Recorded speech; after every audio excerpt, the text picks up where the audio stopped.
In this video, I'm going to show you how I built in a watertight compartment while building my deck. The key is using a system called Rain Escape by Trex, which goes down before the decking so that water can't get to whatever's underneath. Since it's watertight, this means I now have a place to store my Toro and my electric wheelbarrow and other yard tools that are taking up my garage space.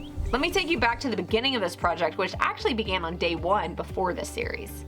I really wanted to utilize the underside of the deck to store things like my Toro mower. So when demoing the stairs that used to be here, I used my tractor with a box blade attachment to flatten the ground just a bit. Now let's fast forward a little bit because step 2 happened right after framing.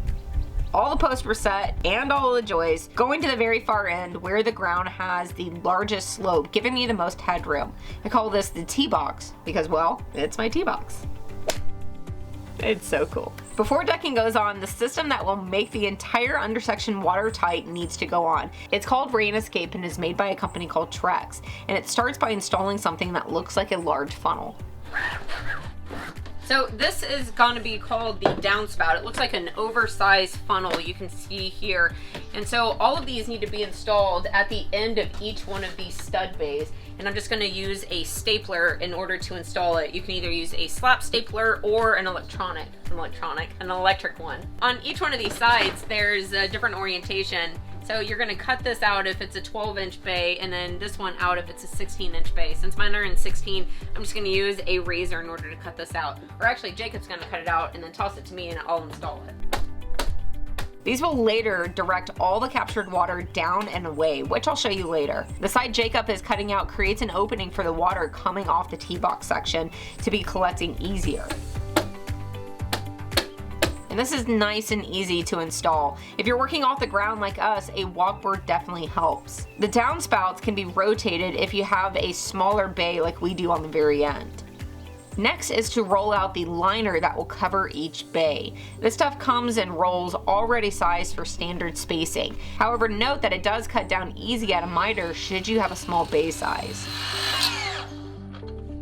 The basic idea is you roll the liner out and then staple it down along the way. And it's actually very quick and easy. What made it tricky on my particular job is we're working 10 feet in the air, so we're balancing on the joist. The things to pay attention to here, you're not only lining it up on either side with the joist, but also creating a taper to direct the water towards the downspouts. Our system to do this was one of us would hold the existing porch end tight, while the other started at the far end to staple. As I work my way back towards Jacob, I'm slowly taking out more of the dip in the liner so that by the time I get to the end, it's just slightly concaved. Oh God. After getting the rows finished in the same way, we laid down some caulking and covered up the wood behind the downspouts.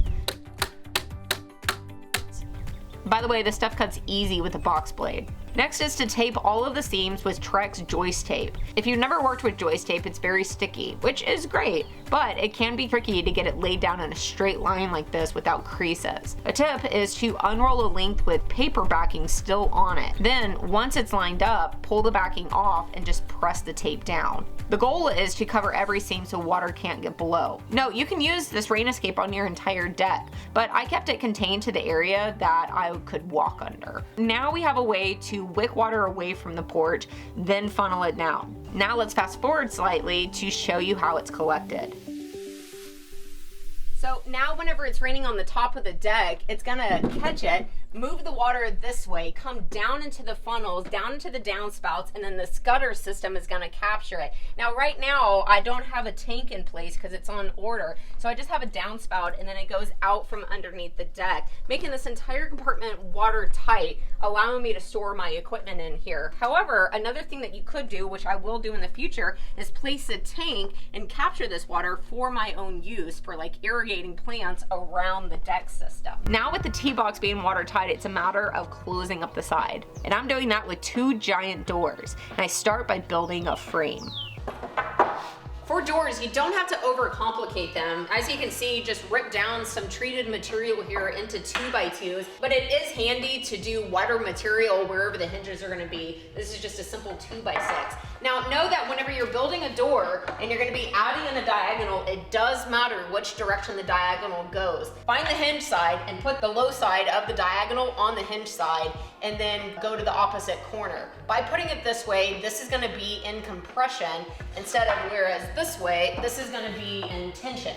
What I like to do is just set things in place and then just measure for it, and then I'll be able to go to the miter saw, cut it, and then pop it right in. Here's a representation on this diagonal actually working. So Jake is applying pressure on what will be the hinge side, and in this orientation, it's in compression because this side of the long gate is always gonna wanna droop. And you can see how this stays in whenever he applies pressure over there. Now let's flip it around. And if you were to place the diagonal incorrectly and apply the same, see how it's loose? It's because the gate wants to naturally go like this. So again, just be aware that when you're placing a diagonal, there is a correct direction that it goes.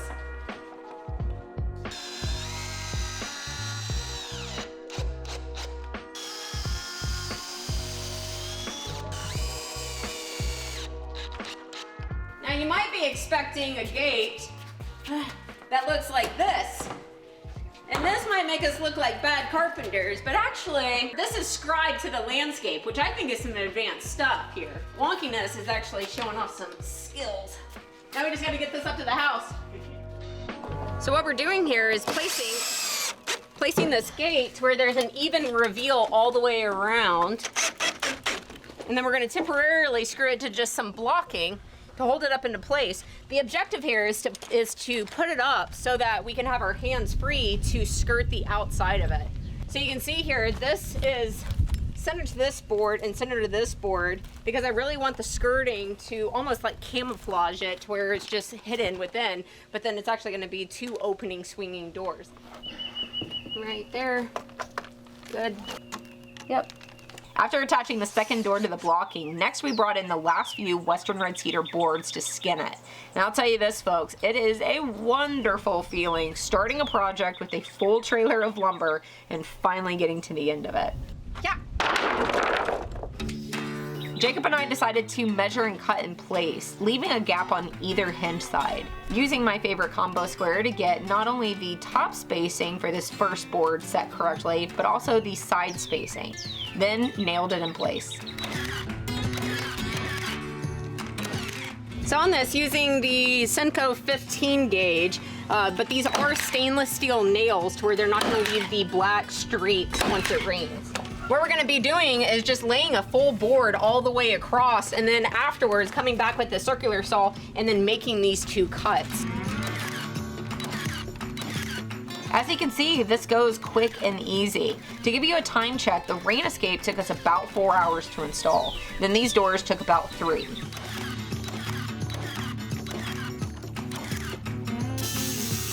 The sloping ground continues to hit with complications, but it's nothing a grinder and demo hammer couldn't fix. I'm having to remove this, or I would have to make this slope so much bigger so that it doesn't interfere with the gate. I'm gonna go through and now attach the hinges on both the left and the far right while Jacob comes through the center and cuts in the opening.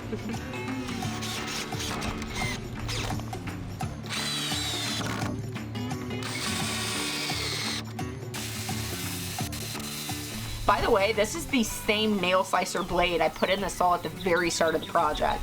I had a few more on hand in case I needed to replace it, but even after 3 weeks of hard work, it's still making great cuts.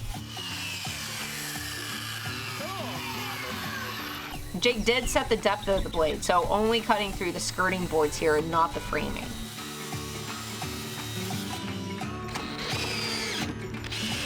Now somebody just needs to crawl inside and unscrew the frames from the blocking. And guess who pulled the short straw? Okay. Oh my gosh, I'm getting too old for this. Okay, here it comes. And just like that, folks, another cool project on the deck is done. Now, there are a few ways to handle the bottom profile, but I've kept with the same thing we've been doing with the rest of the deck, and that's describe it along the slope. All right, so on this gate, this hillside, the land slopes so much that I didn't want this board to go along with the door because I would have to carve out so much more land, and I just don't want to do that. So then the alternative was to leave that board completely off and it looked bare whenever it was closed. So instead, I'm just going to do this to where I'm just going to have one to step over, and then this be my drivable door, and then this be my walkover door. That is too cool. If you were wanting to waterproof your deck, then absolutely look into the rain escape system, and then you saw how simple making doors can be. Stay tuned for the rest of the series where I'm going to show you yet another cool storage trick. And if you've missed the series so far, then definitely go back and check it out up to this point. I will see you soon.